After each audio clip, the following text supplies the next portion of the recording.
আমার কোলেস্টেরল অনেক বেড়ে গেছে স্বাভাবিকের থেকে।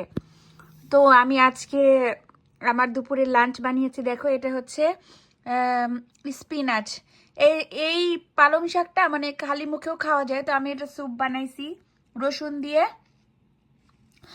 আর এখানে হচ্ছে সুইট কর্ন স্যালাড, এর মধ্যে দিয়েছি অ্যাভোকাডো, শসা, টমেটো, সুইট কর্নকে সেদ্ধ করে নিয়েছি, তারপরে ওই বয়েল ওইটার মধ্যে এগুলো দিয়েছি, কাঁচামরিচ, পেঁয়াজ দিয়েছি, আর হচ্ছে পিঙ্ক সল্ট দিয়েছি।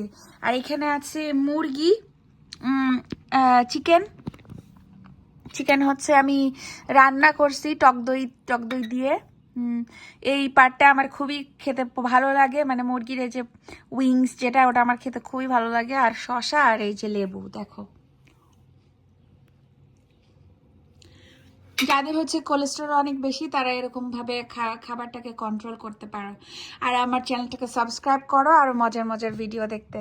তোমরা হয়তো জানো আমি আমেরিকাতে থাকি, এখানে প্রচুর খাবারে মানে জাঙ্ক ফুড মানে বেশি। এখানকার খাবার খুবই ফ্রোজেন, তো মানে খুবই ফ্যাট, কোলেস্টেরল যাই খাই ফ্যাট লেগে যায়। এজন্য আমি চেষ্টা করতেছি যে আমার ওয়েটটাকে কন্ট্রোল করার আর কোলেস্টেরলটাকে কন্ট্রোল করার।